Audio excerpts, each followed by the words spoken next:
চাঁদপুরের গর্ব ফয়সাল আহমেদ, কণ্ঠে যিনি ছুঁয়ে যান হাজারো মন, কাজে যিনি আলোকিত করেন সমাজ। জন্ম 23 মার্চ 2000, জন্মস্থান মতলব দক্ষিণ চাঁদপুর।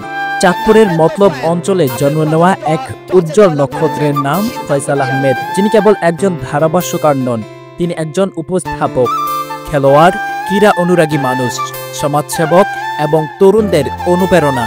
তার কণ্ঠে যেন মুগ্ধ করে রাখে পুরো চাঁদপুরবাসীকে।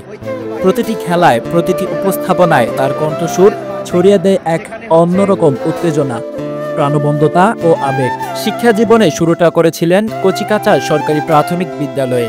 2012 সালে প্রাথমিক শিক্ষা সমাপন করে তিনি এসএসসি শেষ করেন 2018 সালে মতলবগঞ্জ জেবি সরকারি পাইলট উচ্চ বিদ্যালয় থেকে। এরপর মতলব সরকারি কলেজ থেকে 2020 সালে এইচএসসি শেষ করেন। বর্তমানে সেখানেই ডিগ্রি ফাইনাল ইয়ার অধ্যয়নরত। তবে শুধু পাঠ্য পুস্তকের মাঝেই সীমাবদ্ধ থাকেননি ফয়সাল। জীবনের প্রতিটি কোণায় ছড়িয়ে দিয়েছেন তার প্রতিভার ঝলক।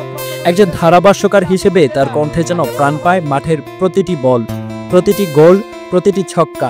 তিনি শুধু খেলার তথ্যই দেন না, তিনি খেলায় যুক্ত করেন আবেগ, ভাষা যুক্ত করেন ভালোবাসা। তার কণ্ঠ শুনে মানুষ অপেক্ষা করে খেলাধুলার সময়টিকে উপভোগ করার। চাঁদপুরের আনাচে কানাচে যখনই কোনো অনুষ্ঠান বা খেলা হয়, সেখানে ফয়সাল আহমেদের উপস্থিতি যেন এক প্রকার নিশ্চয়তা। দর্শক শ্রোতাদের মুখে একটাই কথা, এই ছেলেটা আলাদা, তার কণ্ঠে আলাদা জাদু আছে। উপস্থাপনায়ও তার প্রতিভা অনস্বীয় কার্য। তিনি মঞ্চে যেভাবে আত্মবিশ্বাসের সঙ্গে কথা বলেন, দর্শকদের সঙ্গে যেভাবে হৃদয়ের বন্ধন তৈরি করেন, তা সত্যিই প্রশংসার যোগ্য। ফয়সাল শুধু নিজেকে নিয়ে ভাবেন না, বরং সমাজকে পরিবর্তন করতে, ভালো কিছু করতে প্রতিষ্ঠা করেছেন একটি সামাজিক সংগঠন, ফ্রেন্ডস জোন সোসাইটি, যার মাধ্যমে তিনি তরুণদের একত্রিত করে নানা সামাজিক, মানবিক ও সচেতনমূলক কার্যক্রম পরিচালনা করছেন। তার নেতৃত্বে সংগঠনটি ইতিমধ্যে মানুষদের হৃদয়ে জায়গা করে নিয়েছে।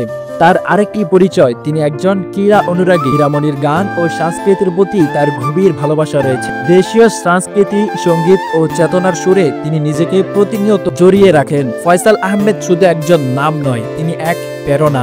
তরুণ সমাজের কাছে তার জীবন যেন এক পাঠশালা, যেখানে শেখা যায় স্বপ্ন দেখা, পরিশ্রম করা আর ভালো কিছু করার অদম্য চেতনা। চাঁদপুর আজ গর্ব করতে পারে এই তরুণের জন্য। তার কণ্ঠে হাসে মানুষ, তার কাজে বাঁচে সমাজ। সামনে যত বাধাই আসুক, ফয়সাল আহমেদ এগিয়ে যাবেই, এমন বিশ্বাস রাখেন তার চারপাশের সবাই।